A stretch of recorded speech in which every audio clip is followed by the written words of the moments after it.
ಎಲ್ರಿಗೂ ನಮಸ್ಕಾರ. Welcome back to my channel. ನಾನು ಪೂಜಾ. ಇವತ್ತು ಶನಿವಾರ ಬೆಳಿಗ್ಗೆಯಿಂದನೇ ವ್ಲಾಗ್ನ ಸ್ಟಾರ್ಟ್ ಮಾಡ್ತಾ ಇದ್ದೀನಿ. ಸ್ಟಿಚಿಂಗ್ ವಿಡಿಯೋಸ್ ಹಾಕಿ ಪೂಜಾ ಅಂತ ತುಂಬ ಜನ ಕಮೆಂಟ್ ಹಾಕಿ ಕೇಳ್ತಾ ಇದ್ರಿ. ಅದಕ್ಕೋಸ್ಕರ ಇವತ್ತು ಒಂದು ಬ್ಲೌಸ್ನ ಸ್ಟಿಚ್ ಮಾಡಿದ್ದೆ, ಅದನ್ನು ಶೇರ್ ಮಾಡಬೇಕು ಅಂತ ಅಂದ್ಕೊಂಡಿದ್ದೀನಿ. ಹಾಗೆ ಬೆಳಗಿನ ತಿಂಡಿಗೋಸ್ಕರ ಅಂತ ಮೊನ್ನೆ ಅವರೆಕಾಳನ್ನ ತೊಗೊಂಡು ಬಂದಿದ್ದೆ ಅಲ್ವಾ, ಹಸಿ ಅವರೆಕಾಳು, ಅದು ಮತ್ತು ಸಬ್ಸಿಗೆ ಸೊಪ್ಪನ್ನು ಹಾಕಿ ಉಪ್ಪಿಟ್ಟನ್ನ ಮಾಡ್ಕೋತಾ ಇದ್ದೀನಿ. ಅಂದರೆ ಇವತ್ತು ಬನ್ಸಿ ರವೆನ ಬಳಸ್ಕೊಂಡು ಮಾಡ್ಕೋತಾ ಇದ್ದೀನಿ. ಈ ಹಸಿ ಅವರೆಕಾಳು ಉಪ್ಪಿಟ್ಟಿಗೆ ತರಕಾರಿನೂ ಕೂಡ ಹಾಕಿ ಮಾಡ್ಕೋಬೋದು, ಕ್ಯಾರೆಟ್ ಬೀನ್ಸ್ನೆಲ್ಲ ಸೇರಿಸ್ಕೊಂಡು.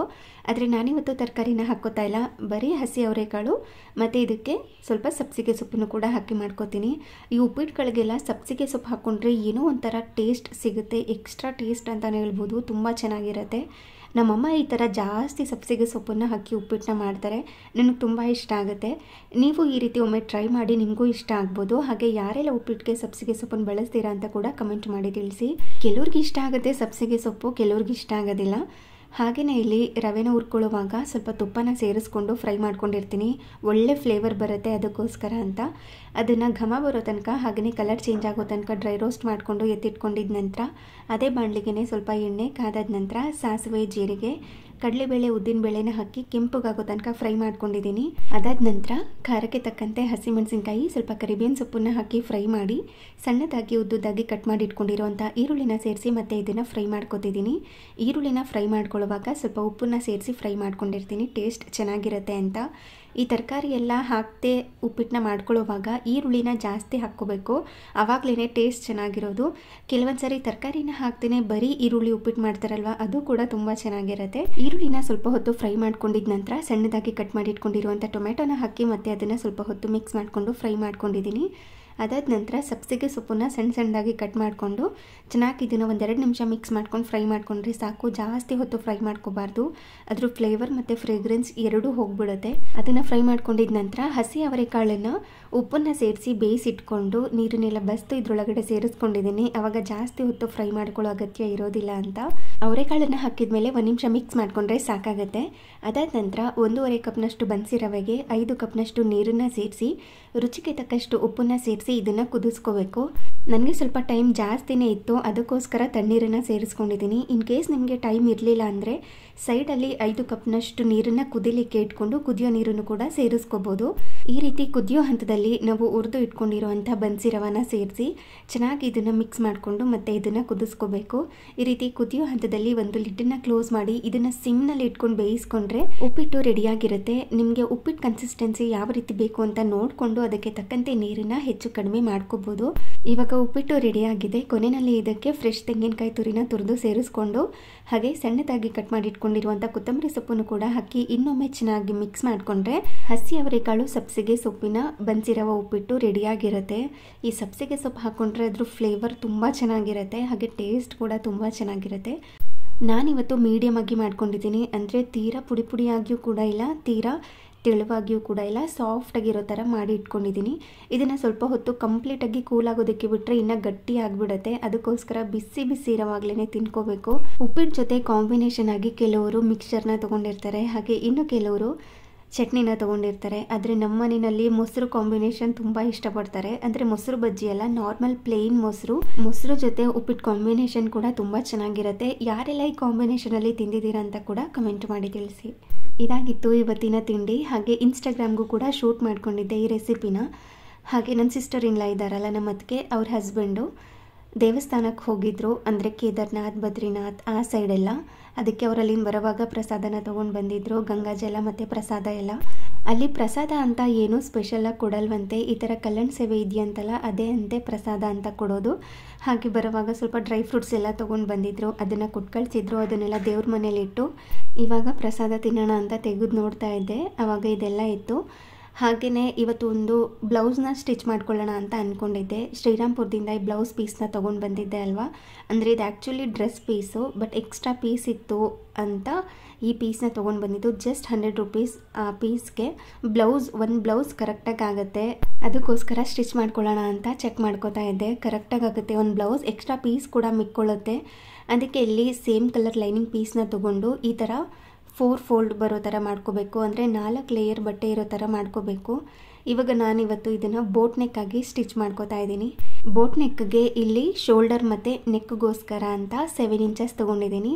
ಶೋಲ್ಡರ್ಗೆ 2 ಇಂಚಸ್ ಹಾಗೆ ನೆಕ್ಗೋಸ್ಕರ 5 ಇಂಚಸ್ ಅನ್ನೋ ಥರ ಈ ರೀತಿ ಮೇಲ್ಗಡೆ ಒಂದು ಮಾರ್ಕ್ನ ಮಾಡಿಕೊಂಡು ಹಾಗೆ ಆರ್ಮ್ ಹೋಲ್ ಡೌನ್ಗೋಸ್ಕರ ಅಂತ 6.5 ತೊಗೋತಾ ಇದ್ದೀನಿ.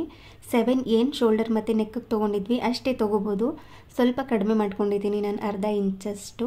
ಇನ್ನು ಇಲ್ಲಿ ಮಾರ್ಕ್ ಮಾಡ್ಕೊಳ್ಳುವಾಗ ನಿಮ್ಮದು ಬಸ್ಟ್ ಸೈಜ್ ಏನಿದೆ ಅದನ್ನು 4ಇಂದ ಡಿವೈಡ್ ಮಾಡಿಕೊಂಡು ಅದಕ್ಕೆ ಒಂದು ಅರ್ಧ ಇಂಚು ಅಥವಾ 1/4 ಇಂಚಷ್ಟು ಆ್ಯಡ್ ಮಾಡ್ಕೊಂಡು ಮಾರ್ಕ್ ಮಾಡಿಕೊಂಡು ಎಕ್ಸ್ಟ್ರಾ 2 ಇಂಚಸ್ ಅಷ್ಟು ನೀವು ಲೂಸ್ಗೋಸ್ಕರ ಬಿಟ್ಕೋಬೇಕು. ಹಾಗೆಯೇ ನಿಮಗೆ ಬ್ಲೌಸ್ ಲೆಂತ್ ಎಷ್ಟು ಬೇಕು ಅಂತ ನೋಡ್ಕೋಬೇಕು. ನಾವು ಮಾರ್ಕ್ ಮಾಡ್ಕೊಂಡಿದ್ವಲ್ವ ಅಲ್ಲಿಂದ ಕೆಳಗಡೆಗೆ ಇಲ್ಲಿ ನಾನು 14 ಇಂಚಸ್ಗೆ ಮಾರ್ಕ್ ಮಾಡ್ಕೊಂಡಿದ್ದೀನಿ. ಹಾಗೆ ಸೊಂಟದಳತೆ ಏನಿದೆ ಅದನ್ನು ಕೂಡ 4ಇಂದ ಡಿವೈಡ್ ಮಾಡಿಕೊಂಡು ಬಂದಿರೋದನ್ನು ಮಾರ್ಕ್ ಮಾಡಿ ಅದಕ್ಕೆ 1 ಇಂಚ್ ಎಕ್ಸ್ಟ್ರಾ, ಅದಾದ ನಂತರ 2 ಇಂಚಸ್ ಎಕ್ಸ್ಟ್ರಾ ಲೂಸ್ಗೋಸ್ಕರ ಅಂತ ತೊಗೋಬೇಕು. ಈ ರೀತಿ 2 ಇಂಚಸ್ ಬಿಟ್ಟಿದ್ವಿ ಅಲ್ವಾ, ಆ 2 ಡಾಟ್ಸ್ಗಳನ್ನು ಕೂಡ ಈ ರೀತಿ ನೀವು ಲೈನನ್ನು ಹಾಕಿ ಕ್ಲೋಸ್ ಮಾಡ್ಕೋಬೇಕು. ಹಾಗೆಯೇ ನೀವು ಬ್ಯಾಕ್ ಸೈಡ್ ಏನು ಡಿಸೈನ್ ಇಡ್ತಾ ಇಲ್ಲ ಅಂತಂದರೆ ಈ ಲೆಂತ್ ಏನಿತ್ತು 7+1 ಅದಕ್ಕೆ ಅರ್ಧದಷ್ಟಕ್ಕೆ ಒಂದು ಮಾರ್ಕ್ನ ಮಾಡಿ ಇಲ್ಲಿ 4 ಇಂಚಸ್ ಅಥವಾ 4.5 ಇಂಚಸ್ಗೆ ಒಂದು ಲೈನನ್ನು ಹಾಕಿ ನೀವು ಇಲ್ಲಿ ಟಕ್ನ ಇಟ್ಕೋಬೇಕು. ನಾನಿವತ್ತು ಡಿಸೈನ್ ಮಾಡ್ಕೋತಾ ಇದ್ದೀನಿ, ಸೊ ಹಾಗಾಗಿ ಇಲ್ಲಿ ಯಾವುದೇ ಥರ ಟಕ್ ಏನೂ ಇಟ್ಕೋತಾ ಇಲ್ಲ. ಆದರೂ ಕೂಡ ನಿಮಗೆ ಗೊತ್ತಾಗಲಿ ಅಂತ 1 ಇಂಚ್ ಎಕ್ಸ್ಟ್ರಾ ತೊಗೊಂಡಿದ್ದೀನಿ. ಹಾಗೆ ಮೊದಲು ಮಾರ್ಕ್ ಮಾಡ್ಕೊಂಡಿದ್ದು ಬ್ಯಾಕ್ ಸೈಡ್ದು, ಇವಾಗ ಫ್ರಂಟ್ ಸೈಡ್ ಮಾರ್ಕ್ ಮಾಡ್ಕೋತಾ ಇದ್ದೀನಿ. ಒಂದೇ ಸಾರಿ 2 ಫೋಲ್ಡ್ ಮಾಡಿ ಇಟ್ಕೊಂಡಿದ್ವಲ್ವ, ಸೊ ಹಾಗಾಗಿ ಅದಕ್ಕೆ ಮೇಲ್ಗಡೆಯಿಂದ 1 ಇಂಚ್ನ ಆ್ಯಡ್ ಮಾಡಿಕೊಂಡು ಕೆಳಗಡೆ 2.5 ಇಂಚಸ್ನ ಆ್ಯಡ್ ಮಾಡ್ಕೋಬೇಕು. ಈ ರೀತಿ ಲೈನನ್ನು ಹಾಕಿ ಕ್ಲೋಸ್ ಮಾಡ್ಕೋಬೇಕು. ಹಾಗೆಯೇ ಇಲ್ಲಿ ನೆಕ್ ಡಿಸೈನ್ಗೋಸ್ಕರ 5 ಇಂಚಸ್ಗೆ 1 ಮಾರ್ಕ್ ಮಾಡಿ ಡೀಪ್ಗೋಸ್ಕರ ಅಂತ 3 ಇಂಚಸ್ ತೊಗೊಂಡು ಈ ರೀತಿ ಬಾಕ್ಸ್ ರೀತಿ ಮಾಡಿ ಈ ರೀತಿ ಲೈಟಾಗಿ ನೀವು ರೌಂಡ್ ಥರ ಮಾಡಿಕೊಂಡ್ರೆ ನಮಗೆ ಬೋಟ್ ನೆಕ್ ಥರ ಸಿಗುತ್ತೆ.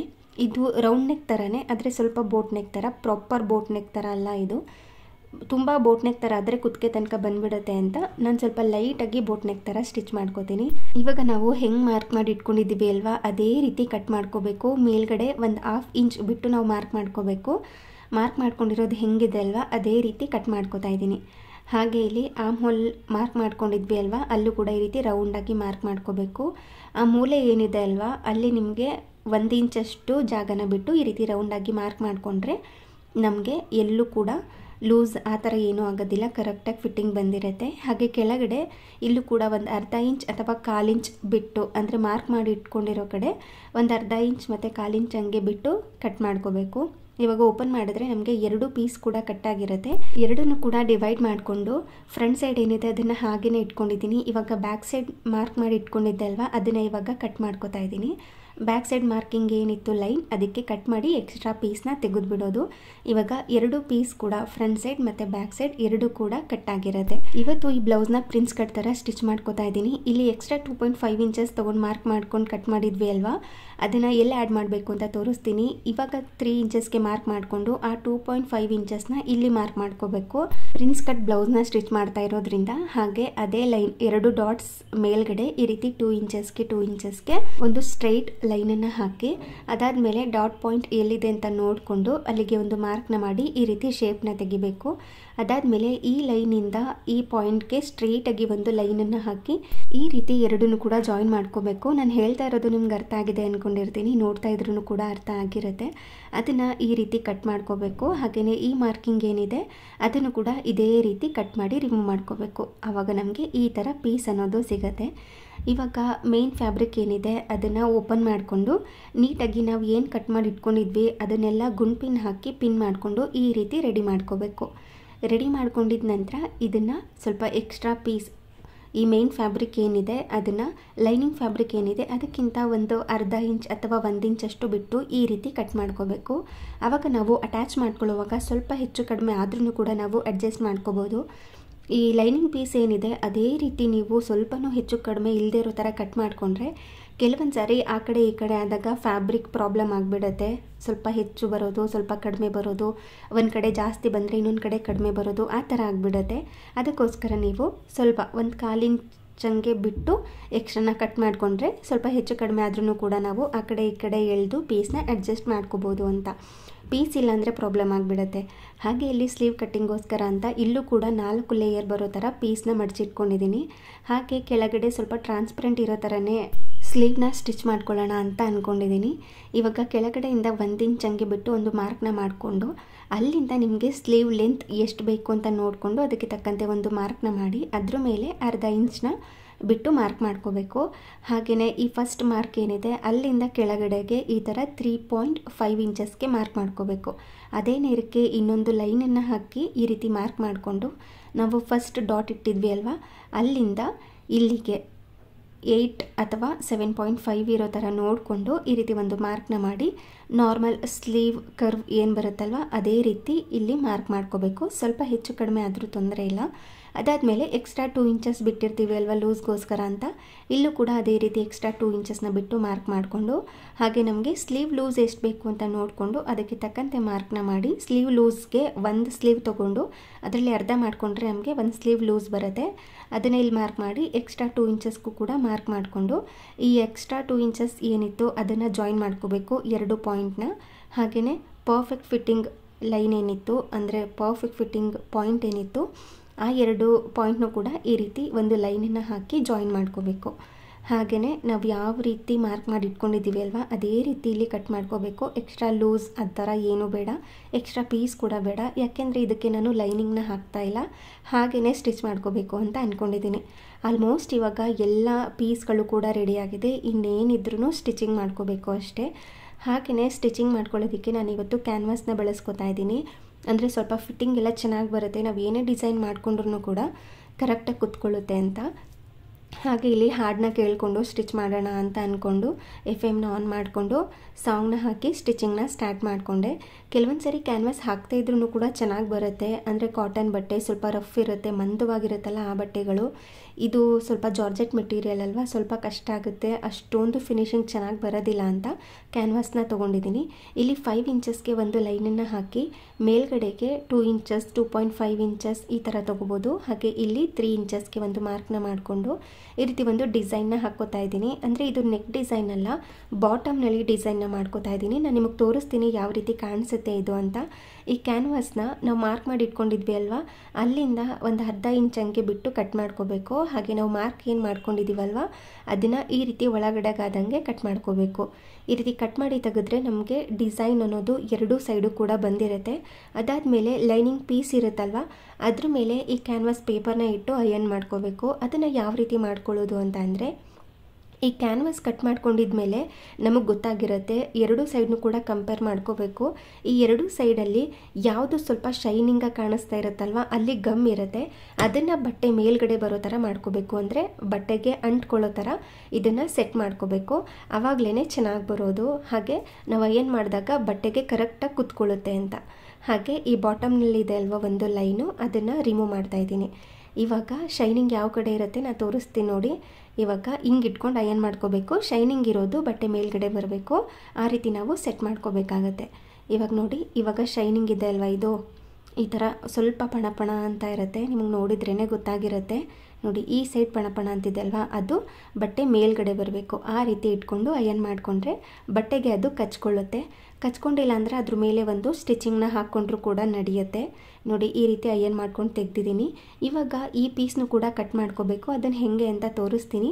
ಅದಕ್ಕಿಂತ ಮುಂಚೆ ಈ ಥ್ರೆಡ್ನೆಲ್ಲ ರೆಡಿ ಮಾಡ್ಕೊಂಡ್ಬಿಡ್ತೀನಿ. ಒಂದೇ ಸಾರಿ ಇವತ್ತು ಫಿನಿಶ್ ಮಾಡ್ಕೊಳ್ಳೋಣ ಅಂತ ಅಂದ್ಕೊಂಡೆ, ಅದಕ್ಕೆ ಪದೇ ಪದೇ ಥ್ರೆಡ್ ಖಾಲಿ ಆಗಬಾರ್ದು ಅಂತ ಥ್ರೆಡ್ನೆಲ್ಲ ನೀಟಾಗಿ ಸೆಟ್ ಮಾಡಿಕೊಂಡು ಅದಾದ ನಂತರ ಸ್ಟಿಚಿಂಗ್ ಮಾಡ್ಕೊಳ್ಳೋ ಕೂತ್ಕೊಳ್ಳೋಣ ಅಂತ ಅಂದ್ಕೊಂಡು ಇಲ್ಲಿ ಥ್ರೆಡ್ನೆಲ್ಲ ರೆಡಿ ಮಾಡ್ಕೋತಾ ಇದ್ದೀನಿ. ಈ ಥರ ಮಷೀನಲ್ಲೇ ಬರುತ್ತೆ ಈ ಬಾಬಿನ್ಗೆ ಥ್ರೆಡ್ನೆಲ್ಲ ಸುತ್ಕೊಳ್ಳೋದು. ಈಸಿಯಾಗಿ 1 ನಿಮಿಷದಲ್ಲೆಲ್ಲ ಆರಾಮಾಗಿ ಸುತ್ಕೋಬೋದು, ಕೈಯಿಂದ ಸುತ್ಕೋಬೇಕು ಅಂತ ಏನಿಲ್ಲ. ನಾರ್ಮಲ್ ತುಳಿಯೋ ಮಷೀನ್ ಇರುತ್ತಲ್ವ, ಲೆಗ್ ಮಷೀನ್, ಅದರಲ್ಲೂ ಕೂಡ ಇರುತ್ತೆ, ಕೆಲವೊಂದರಲ್ಲಿ ಇರೋದಿಲ್ಲ ಅಷ್ಟೇ. ಆಲ್ಮೋಸ್ಟ್ ಇವಾಗ ಬಂದಿರೋ ಎಲ್ಲ ಮಷೀನ್ಗಳಲ್ಲೂ ಕೂಡ ಈ ಬಾಬಿನ್ಗೆ ದಾರ ಸುತ್ಕೊಳ್ಳೋದು ಇದ್ದೇ ಇರುತ್ತೆ. ಹಾಗೆ ಇವಾಗ ಈ ಮಷಿನ್ಗೂ ಕೂಡ ದಾರಾನ ಪೋಣಿಸಿ ಎತ್ತಿಟ್ಕೋತಾ ಇದ್ದೀನಿ. ಇದ್ರ ಮಷಿನ್ ಬಗ್ಗೆನೂ ತುಂಬ ಜನ ಕೇಳಿದರೆ ಆಲ್ರೆಡಿ 2 ಸಾರಿ ಶೇರ್ ಮಾಡಿದ್ದೀನಿ. ಇದು SG ಜಮ್ಸಿ ಅಂತ, ಇದರಲ್ಲಿ ಬರೀ ಸ್ಟಿಚಿಂಗ್ ಮಾತ್ರ ಆಗೋದು, ಅಂದರೆ ಪೀಕೋ ಇಲ್ಲ ಅಂತಂದರೆ ಜಿಗ್ಜ್ಯಾಗ್ ಎಲ್ಲ ಮಾಡ್ತಾರಲ್ಲ ಆ ಥರ ಎಲ್ಲ ಆಗೋದಿಲ್ಲ, ಬರೀ ಸ್ಟಿಚಿಂಗ್ ಮಾತ್ರ ಆಗೋದು. ಇವಾಗ ಯಾವ ರೀತಿ ಸ್ಟಿಚ್ ಮಾಡ್ಕೊಳ್ಳೋದು ಅಂತ ತೋರಿಸ್ತೀನಿ. ಮೊದಲಿಗೆ ಬ್ಯಾಕ್ ಸೈಡ್ ಸ್ಟಿಚ್ ಮಾಡ್ಕೊಳ್ಳೋಣ ಅಂತ ಅಂದ್ಕೊಂಡಿದ್ದೀನಿ. ಇವಾಗ ಪಿನ್ ಮಾಡಿ ಕಟ್ ಮಾಡಿ ಇಟ್ಕೊಂಡಿರ್ತೀವಲ್ವ, ಈ ರೀತಿ ಇಟ್ಕೊಂಡು ಇದನ್ನು ಕರೆಕ್ಟಾಗಿದೆಯಾ ಅಂತ ಚೆಕ್ ಮಾಡ್ಕೋಬೇಕು. ಈ ನೆಕ್ ಡಿಸೈನ್ ಏನು ಬೋಟ್ ನೆಕ್ ಕಟ್ ಮಾಡಿ ಇಟ್ಕೊಂಡಿದ್ವಿ ಅಲ್ಲಿ ಸ್ಟಿಚಿಂಗ್ನ ಹಾಕಿ, ಹಾಗೆ ಬಾಟಮ್ನಲ್ಲೂ ಕೂಡ ಈ ರೀತಿ ಸ್ಟಿಚಿಂಗ್ನ ಹಾಕ್ಕೋಬೇಕು. ಸ್ಟಿಚಿಂಗ್ ಮಾಡಿದ ಮೇಲೆ ನಾವು ಓಪನ್ ಮಾಡ್ಕೋಬೇಕು. ಬೇಕು ಅಂತಂದರೆ ನಿಮಗೆ ಫಿನಿಶಿಂಗ್ ಕರೆಕ್ಟಾಗಿ ಬರೋದಿಲ್ಲ ಅಂತಂದರೆ ನೀವು ಕೆಳಗಡೆ ಒಂದು ಪಟ್ಟಿನ ಕೊಟ್ಟು ಸ್ಟಿಚ್ ಮಾಡ್ಕೋಬೋದು. ಅಂದರೆ ನಾನಿವತ್ತು ಸಿಂಪಲ್ಲಾಗಿ ಸ್ಟಿಚ್ ಮಾಡ್ಕೋತಾ ಇದ್ದೀನಿ, ಎಕ್ಸ್ಟ್ರಾ ಪಟ್ಟಿ ಕೊಟ್ಕೊಂಡು ಸ್ಟಿಚ್ ಮಾಡ್ಕೊಳ್ಳೋದು ಆ ಥರ ಏನೂ ಮಾಡ್ಕೋತಾ ಇಲ್ಲ. ನಾನು ಯಾವುದೇ ಥರ ಪರ್ಫೆಕ್ಟ್ ಟೈಲರ್ ಅಲ್ಲ, ನನ್ನ ಬಟ್ಟೆಗಳನ್ನ ನಾನು ಈಸಿಯಾಗಿ ಸ್ಟಿಚ್ ಮಾಡ್ಕೊಳ್ಳೋದು ಹೇಗೆ ಅಂತ ತೋರಿಸ್ತಾ ಇದ್ದೀನಿ ಅಷ್ಟೇ. ಇವಾಗ ಸ್ಟಿಚಿಂಗ್ ಮಾಡಿದ ನಂತರ ಎಕ್ಸ್ಟ್ರಾ ಪೀಸ್ ಏನಿತ್ತು ಅದನ್ನು ಕಟ್ ಮಾಡಿ ತೆಗಿಬೇಕು. ಹಾಗೆ ಶೋಲ್ಡರ್ ಹತ್ರನೂ ಕೂಡ ಎಕ್ಸ್ಟ್ರಾ ಪೀಸ್ ಇರುತ್ತಲ್ವ ಅದನ್ನು ಕೂಡ ಕಟ್ ಮಾಡಿ ತೆಗೆದು ಈ ರೀತಿ ಈ ಕಾರ್ನರ್ಸ್ ಇರುತ್ತೆ ನೋಡಿ, ರೌಂಡಾಗಿ ಮಾರ್ಕ್ ಮಾಡಿ ಇಟ್ಕೊಂಡು ಕಟ್ ಮಾಡಿರ್ತೀವಲ್ವ ಅಲ್ಲಿ ಸ್ವಲ್ಪ ಈ ರೀತಿ ಚಿಕ್ಕದಾಗಿ ಕಟ್ ಮಾಡ್ಕೋಬೇಕು. ಅಂದರೆ ಸ್ಟಿಚಿಂಗ್ ಏನು ಮಾಡಿರ್ತೀವಿ ಅದ್ರ ಮೇಲೆ ಕಟ್ಟಿಂಗ್ ಬೀಳಬಾರ್ದು. ಎಕ್ಸ್ಟ್ರಾ ಪೀಸ್ ಇರುತ್ತಲ್ವ ಅಲ್ಲಿ ಸಣ್ಣದಾಗಿ ಕಟ್ ಮಾಡಿಕೊಂಡು ಇದನ್ನು ಉಲ್ಟಾ ಮಾಡಿಕೊಂಡ್ರೆ ಫಿನಿಶಿಂಗ್ ಅನ್ನೋದು ತುಂಬ ಚೆನ್ನಾಗಿ ಬಂದಿರುತ್ತೆ. ನಾನು ನಿಮ್ಗೆ ತೋರಿಸ್ತೀನಿ. ಇದನ್ನು ಉಲ್ಟಾ ಮಾಡಿದ ನಂತರ ಈ ರೀತಿ ಬಂದಿರುತ್ತೆ. ಅದಾದಮೇಲೆ ಮತ್ತೆ ಅದಕ್ಕೆ ಸಣ್ಣದಾಗಿ ಕಿನಾರಿ ಥರ ಹಾಕ್ಕೋಬೇಕು.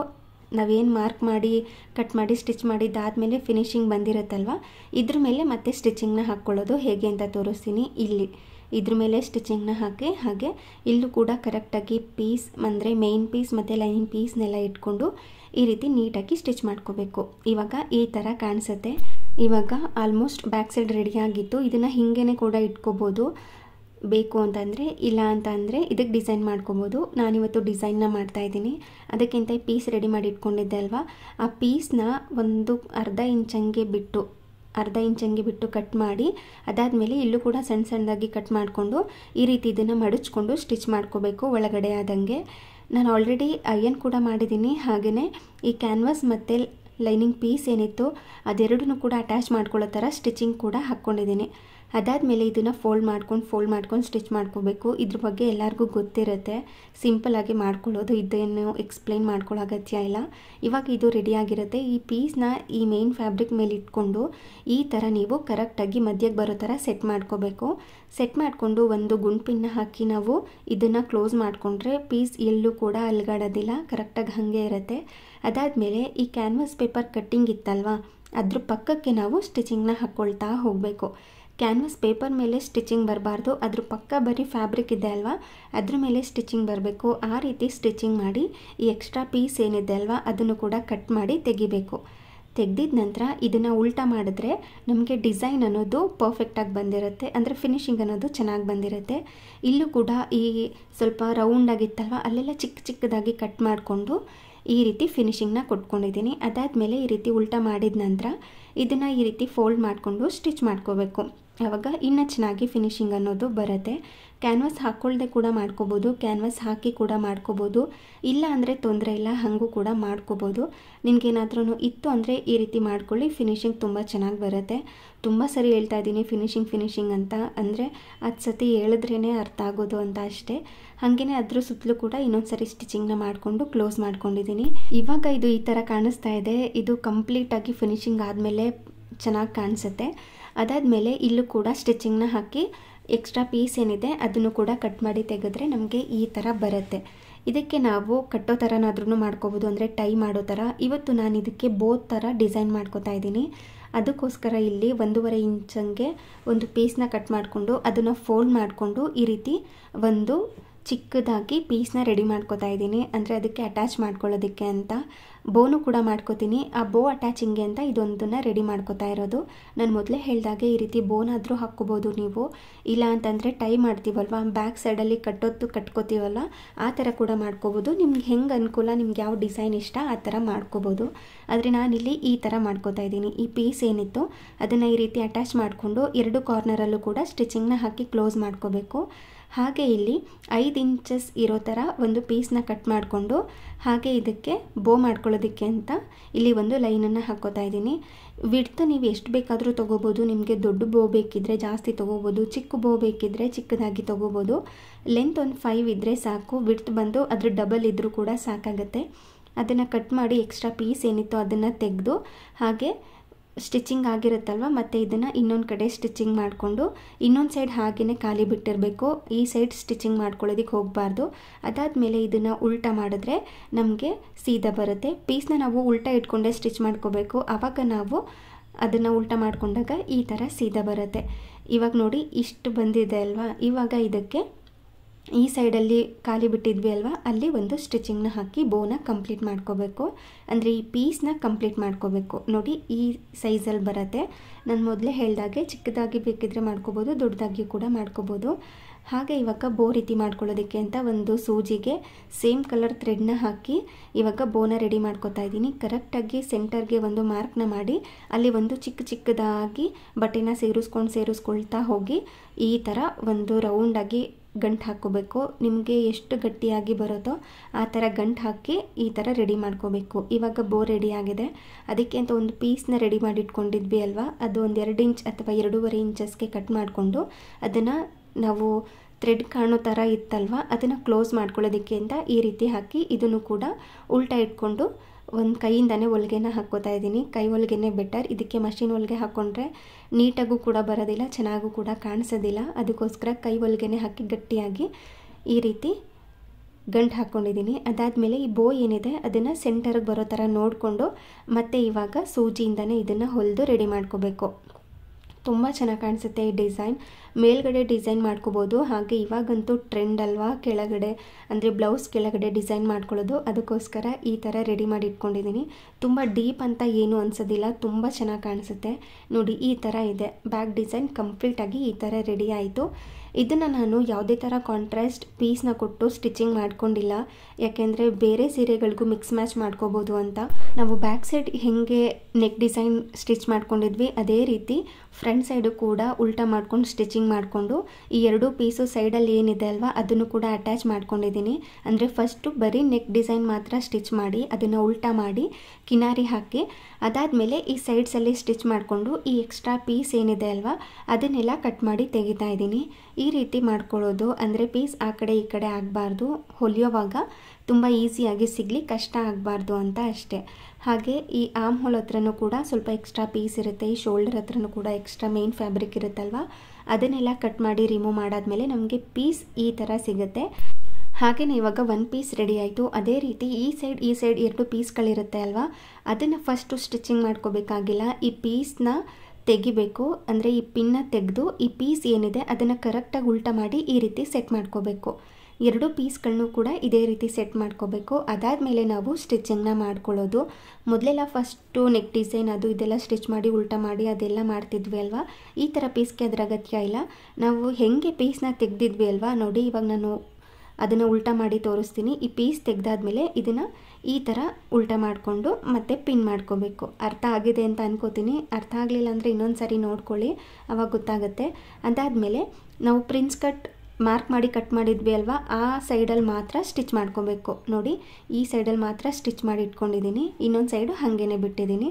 ಇಲ್ಲೂ ಕೂಡ ಎಕ್ಸ್ಟ್ರಾ ಪೀಸ್ಗಳೇನಿದೆ ಅದನ್ನು ಕಟ್ ಮಾಡಿ ರಿಮೂವ್ ಮಾಡಿ ತೆಗೆದ್ರೆ ನಮಗೆ ಪೀಸ್ ಸಿಗುತ್ತೆ. 2 ಪೀಸ್ಗಳನ್ನು ಕೂಡ ಈ ರೀತಿ ಇಟ್ಕೊಳ್ಳೋದು. ಅದಾದಮೇಲೆ ಈ ಸೈಡ್ಸಿಂದ ಆ ಸೈಡ್ಸಿಂದ 2 ಪೀಸ್ಗಳನ್ನು ಕೂಡ ಅಟ್ಯಾಚ್ ಮಾಡ್ಕೊಳ್ಳೋದು. ಯಾವ ಥರ ಅಂದರೆ ಫಸ್ಟ್ ಈ ರೀತಿ ಇಟ್ಕೊಂಡು ಈ ಚಿಕ್ಕ ಪೀಸ್ನ ಈ ರೀತಿ ಉಲ್ಟಾ ಇಟ್ಕೊಂಡು ಈ ರೀತಿ ಅಟ್ಯಾಚ್ ಮಾಡ್ಕೊಳ್ತಾ ಹೋಗೋದು. ಎಲ್ಲೂ ಕೂಡ ಪೀಸ್ನ ಎಳೆಯೋದಕ್ಕೆ ಹೋಗಬೇಡಿ. ಪೀಸ್ ಎಳೆದ್ರೆ ಫಿನಿಶಿಂಗ್ ಅಷ್ಟೊಂದು ಚೆನ್ನಾಗಿ ಬರೋದಿಲ್ಲ. ಕರೆಕ್ಟಾಗಿ ಬರುತ್ತೆ ಈ ಥರ ಪರ್ಫೆಕ್ಟಾಗಿ. ನೀವು ಒಂದು 2-3 ಸಾರಿ ಕಲಿಯೋ ತನಕ ಅಷ್ಟೇ, ಅಂದರೆ ಹೊಲಿಯೋ ತನಕ ಅಷ್ಟೇ. ಸ್ಟಾರ್ಟಿಂಗ್ ಸ್ವಲ್ಪ ಕಷ್ಟ ಆಗ್ತಾ ಇರುತ್ತೆ, ಸ್ವಲ್ಪ ಹೆಚ್ಚು ಬರೋದು, ಸ್ವಲ್ಪ ಕಡಿಮೆ ಬರೋದು. ಹೆಚ್ಚಂತೂ ಬರೋದಿಲ್ಲ, ಕಡಿಮೆನೇ ಬರೋದು. ನೀವು 1-2 ಸಾರಿ ಸ್ಟಿಚ್ ಮಾಡ್ತು ಅಂದರೆ ನಿಮಗೆ ಟ್ರಿಕ್ಸ್ ಗೊತ್ತಾಗ್ಬಿಡುತ್ತೆ. ನಾನಂತೂ ಅದೆಷ್ಟು ಬ್ಲೌಸ್ಗಳನ್ನ ಹೇಗೆ ಕೊಡಿಸಿದ್ದೀನೋ ನನಗೆ ಗೊತ್ತಿಲ್ಲ. 1-2-3 ಬ್ಲೌಸ್ ಅಂತೂ ಹೊಸ ಸೀರೆ ಬ್ಲೌಸ್ಗಳನ್ನೇ ಹಾಳು ಮಾಡಿಬಿಟ್ಟಿದ್ದೀನಿ. ಅಂದರೆ ಪ್ರಿನ್ಸ್ ಕಟ್ ಹೊಲಿತೀನಿ ಅಂತ ಹೇಳಿ ಅದು ಸರಿಯಾಗಿ ಬರದೆ ಸ್ವಲ್ಪ ಕಟ್ ಮಾಡೋದು, ಸ್ಲೀವ್ ಅಗಲ ಆಗಿಬಿಡೋದು, ಇಲ್ಲಾಂದರೆ ಫಿಟ್ಟಿಂಗ್ಗೆ ಕರೆಕ್ಟಾಗಿ ಬರೋಲ್ಲ, ಆ ಥರ ಎಲ್ಲ ಆಗಿಬಿಟ್ಟಿದೆ. ಅಂದರೆ ಸ್ಟಾರ್ಟಿಂಗ್ ನೀವು ಹಳೆ ಬ್ಲೌಸ್ಗಳನ್ನ ಟ್ರೈ ಮಾಡಿ ಕರೆಕ್ಟಾಗಿ ಫಿನಿಶಿಂಗ್ ಬರ್ತಾಯಿತ್ತು ಅಂದರೆ ಹೊಸ ಬ್ಲೌಸ್ಗಳನ್ನ ಟ್ರೈ ಮಾಡ್ಬೋದು. ಇಷ್ಟೇ ಹೊಲಿಯೋದಕ್ಕಾಗಿದ್ದು. ಇವತ್ತು ಕಂಪ್ಲೀಟ್ ಮಾಡಬೇಕು ಅಂತ ಅಂದ್ಕೊಂಡಿದ್ದೆ, ಯಾಕೋ ತಲೆನೂ ನೋವು ಬರೋದಕ್ಕೆ ಸ್ಟಾರ್ಟ್ ಆಗೋಯ್ತು. ಇನ್ನು ಸ್ಲೀವ್ ಏನೂ ರೆಡಿ ಮಾಡೋದಕ್ಕೆ ಹೋಗಲಿಲ್ಲ. ಆ ಸ್ಲೀವ್ ಎಲ್ಲ ನಾಳೆ ಅಟ್ಯಾಚ್ ಮಾಡಿ ಫಿನಿಶಿಂಗ್ ಹೆಂಗೆ ಬಂದಿದೆ ಅಂತ ವೇರ್ ಮಾಡಿ ಕೂಡ ತೋರಿಸ್ತೀನಿ. ಹಾಗೆ ಈ ಬ್ಲೌಸ್ಗೆ ಯಾವ ಸ್ಯಾರಿನ ಮಿಕ್ಸ್ ಮ್ಯಾಚ್ ಮಾಡ್ಕೋಬೋದು ಅಂತಲೂ ಕೂಡ ತೋರಿಸ್ತೀನಿ. ಹಾಗೆ ಅದನ್ನೆಲ್ಲ ಮಾಡ್ಕೊಳ್ಳೋ ಅಷ್ಟರಲ್ಲೇ 5 ಗಂಟೆ ಆಗೋಗಿತ್ತು. ನಾನು ಸ್ಟಾರ್ಟ್ ಮಾಡಿದ್ದೆ ಒಂದು 3:30-4 ಗಂಟೆ ಹಾಗೆ. ಅದನ್ನೆಲ್ಲ ಶೂಟ್ ಮಾಡಿಕೊಂಡು ಹೊಲಿಯೋ ಅಷ್ಟರಲ್ಲಿ 1 ಗಂಟೆ ಆಯಿತು. ಕಂಪ್ಲೀಟ್ ಮಾಡೋದಕ್ಕೆ ಆಗಲಿಲ್ಲ. ಅದಕ್ಕೋಸ್ಕರ ನಾಳೆ ಕಂಟಿನ್ಯೂ ಮಾಡ್ಕೊಳ್ಳೋಣ ಅಂತ ಅಂದ್ಕೊಂಡು ಟೀ ಎಲ್ಲ ಮಾಡ್ಕೊಂಡು ಕುಡಿದು ಸ್ನ್ಯಾಕ್ಸ್ ಎಲ್ಲ ತಿಂದು ಡಿನ್ನರ್ಗೋಸ್ಕರ ಅಂತ ಉಪ್ಸಾರು ಮತ್ತು ಮುದ್ದೆನ ಮಾಡಿ ಸ್ವಲ್ಪ ರೈಸ್ ಮಾಡಿದ್ದೆ ಮಧ್ಯಾಹ್ನ, ಅದೇ ಕೂಡ ಇತ್ತು. ಅದಕ್ಕೇ ಸ್ವಲ್ಪ ಮುದ್ದೆ ಮಾಡ್ಕೊಂಡಿದ್ದೆ. ಇಲ್ಲಿ ಅವತ್ತು ಸೊಪ್ಪನ್ನು ತೊಗೊಂಡು ಬಂದಿದ್ದೆ ಅಲ್ಲ, ಅದೇ ಇತ್ತು. ಅದಕ್ಕೆ ಸ್ವಲ್ಪ ಸಬ್ಸಿಗೆ ಸೊಪ್ಪನ್ನು ಕೂಡ ಹಾಕಿ ಅಲಸಂದೆ ಕಾಳನ್ನು ಹಾಕಿ ಬೇಯಿಸಿ ಇಟ್ಕೊಂಡಿದ್ದೀನಿ. ಹಾಗೆ ಪಲ್ಯಕ್ಕೂ ಕೂಡ ರೆಡಿ ಮಾಡಿ ಇಟ್ಕೊಂಡಿದ್ದೀನಿ. ಇವಾಗ ಪಲ್ಯ ಮಾಡಿಕೊಂಡು ಮುದ್ದೆ ಮಾಡ್ಕೊಳ್ಳೋದಷ್ಟೇ. ಈ ಥರ ಸೊಪ್ಪೆಲ್ಲ ತಂದಾಗ ಸಾಂಬಾರು ಮಾಡ್ಕೊಳ್ಳೋದಕ್ಕಿಂತ ಉಪ್ಸಾರು ಪಲ್ಯ ಮಾಡ್ಕೊಂಬಿಟ್ರೆ ಬೆಟರ್. ಯಾಕೆಂದರೆ ಒನ್ ಟೈಮ್ಗೆ ಖಾಲಿ ಆಗಿಬಿಡುತ್ತೆ. ಉಪ್ಸಾರು ಅಂತಂದರೆ ಈ ಕಾಳು ಬಸ್ತಿರೋಂಥ ನೀರಿರುತ್ತಲ್ವ, ಅದಕ್ಕೇ ಸ್ವಲ್ಪ ಮೆಣಸಿನ್ಕಾಯಿ ಬೆಳ್ಳುಳ್ಳಿನೆಲ್ಲ ಕಲಸಿಟ್ಕೊಂಬಿಟ್ರೆ ಉಪ್ಸಾರು ಖಾರ ಎರಡೂ ರೆಡಿಯಾಗೋಗ್ಬಿಡುತ್ತೆ. ನಾರ್ಮಲಾಗಿ 3 ಜನ ಇರೋದಲ್ವ, ಅದಕ್ಕೆ ನಾವು ಖಾರ ಏನು ರುಬ್ಬೋದಕ್ಕೆ ಹೋಗೋದಿಲ್ಲ. ತುಂಬ ಅಂದರೆ ತುಂಬ ಕಡಿಮೆ ಅಂದರೆ ಆ ಖಾರ ಎಲ್ಲ ರುಬ್ಬಿದ್ರೆ ಮಿಕ್ಸಿ ಜಾರ್ಗೆ ಅಂಟ್ಕೊಂಡ್ಬಿಡುತ್ತೆ. 3 ಜನಕ್ಕೆ ಎಷ್ಟು ಅಂತ ರುಬ್ಬೋದಲ್ವ. ಅದಕ್ಕೋಸ್ಕರ ಇದೇ ರೀತಿ ಮೆಣಸಿನ್ಕಾಯಿ, ಹುಣಸೆಹಣ್ಣು ಮತ್ತು ಈ ಬೆಳ್ಳುಳ್ಳಿ, ಕೊತ್ತಂಬರಿ ಸೊಪ್ಪು ಇದನ್ನೆಲ್ಲ ಕಿವುಚ್ಕೊಂಡು ಮಾಡ್ತಾರಲ್ವ, ಆ ಥರ ಉಪ್ಸಾರನ್ನ ಕಲಿಸ್ಕೊಂಡ್ಬಿಡ್ತೀವಿ. ಅನ್ನದ ಜೊತೆನೂ ಕೂಡ ತುಂಬ ಚೆನ್ನಾಗಿರುತ್ತೆ, ಮುದ್ದೆ ಜೊತೆಗೂ ಕೂಡ ತುಂಬ ಚೆನ್ನಾಗಿರುತ್ತೆ. ಹಾಗೆಯೇ ಬೇಗ ಕೂಡ ಖಾಲಿ ಆಗುತ್ತೆ ಅಂತ ಇದೇ ಥರನೇ ಮಾಡ್ಕೊಳ್ಳೋದು. ನಮ್ಮನೆಯವ್ರಿಗೆ ಈ ಸೊಪ್ಪಿನ ಪಲ್ಯ ಏನಾದರೂ ಮಾಡಿದಾಗ ಅದ್ರ ಜೊತೆ ಅಲಸಂದೆ ಕಾಳು ಹಾಕಿ ಮಾಡಿದ್ರೆ ಇಷ್ಟಪಟ್ಟು ತಿಂತಾರೆ. ಇನ್ನು ಬೇರೆ ಯಾವುದಾದ್ರೂ ಬೇಳೆಕಾಳು, ಹಸಿರು ಕಾಳು ಹಾಕ್ಕೊಂಡು ಮಾಡಿದ್ರೆ ಅಷ್ಟೊಂದು ಇಷ್ಟ ಆಗೋದಿಲ್ಲ. ಅದಕ್ಕೋಸ್ಕರ ಆದಷ್ಟು ಅಲಸಂದೆ ಕಾಳನ್ನೇ ಹಾಕಿ ಮಾಡ್ತಾಯಿರ್ತೀನಿ ಸೊಪ್ಪಿನ ಜೊತೆ ಪಲ್ಯ ಏನಾದರೂ ಮಾಡಿದಾಗ. ಹಾಗೆ ಇದಾಗಿತ್ತು ಇವತ್ತಿನ ಡಿನ್ನರ್. ಬಿಸಿ ಬಿಸಿಯಾಗಿರೋಂಥ ರಾಗಿ ಮುದ್ದೆ. ರೈಸ್ ಇತ್ತಲ್ವ, ಅದಕ್ಕೆ ಚಿಕ್ಕ ಚಿಕ್ಕ ಮುದ್ದೆನ ಮಾಡ್ಕೊಂಡಿದ್ದೆ. ಹಾಗೆ ಅಮ್ಮ ಉಪ್ಸಾರು ಕೂಡ ಕಲಿಸ್ಕೊಟ್ಟಿದ್ರು. ಅದ್ರ ಜೊತೆ ಮಧ್ಯಾಹ್ನ ಮಾಡಿದಂತಹ ಅನ್ನ ಕೂಡ ಇತ್ತು, ಅದ್ರ ಜೊತೆನೇ ತಿಂದ್ವಿ.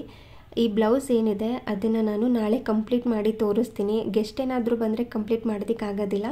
ಸೋಮವಾರ ಕಂಪ್ಲೀಟ್ ಮಾಡಿ ತೋರಿಸ್ತೀನಿ. ಯಾರೂ ಬಂದಿಲ್ಲ ಅಂತಂದರೆ ನಾಳೆನೇ ಕಂಪ್ಲೀಟ್ ಮಾಡಿರ್ತೀನಿ. ನಿಮಗೂ ಕೂಡ ಹೆಲ್ಪ್ ಆಗ್ಬೋದು ಅಂತ ಶೇರ್ ಮಾಡಿದ್ದೀನಿ ಅಷ್ಟೇ. ಅಂದರೆ ಈಸಿಯಾಗಿ ಮನೆಯಲ್ಲಿ ಯಾವ ರೀತಿ ಸ್ಟಿಚ್ ಮಾಡ್ಕೋತೀನಿ ಅನ್ನೋದನ್ನು ತೋರಿಸಿದ್ದೆ. ಈ ಉಪ್ಸಾರು ಜೊತೆ ಅಂತೂ ಸ್ವಲ್ಪ ತುಪ್ಪನ ಹಾಕ್ಕೊಂಡು ತಿಂದರೆ ತುಂಬ ಚೆನ್ನಾಗಿರುತ್ತೆ. ಹಾಗೆ ಇದಾಗಿತ್ತು ಇವತ್ತಿನ ವಿಡಿಯೋ. ಈ ವಿಡಿಯೋ ನಿಮಗೆ ಸ್ವಲ್ಪನಾದ್ರೂ ಇಷ್ಟ ಆಗಿದ್ದರೆ, ಯೂಸ್ಫುಲ್ ಅನಿಸಿದ್ರೆ ಪ್ಲೀಸ್ ಒಂದು ಲೈಕ್ ಮಾಡಿ. ಹಾಗೆ ನಿಮ್ಮ ಫ್ರೆಂಡ್ಸ್ ಆ್ಯಂಡ್ ಫ್ಯಾಮಿಲಿಗೆಲ್ಲ ಶೇರ್ ಮಾಡಿ. Thank you.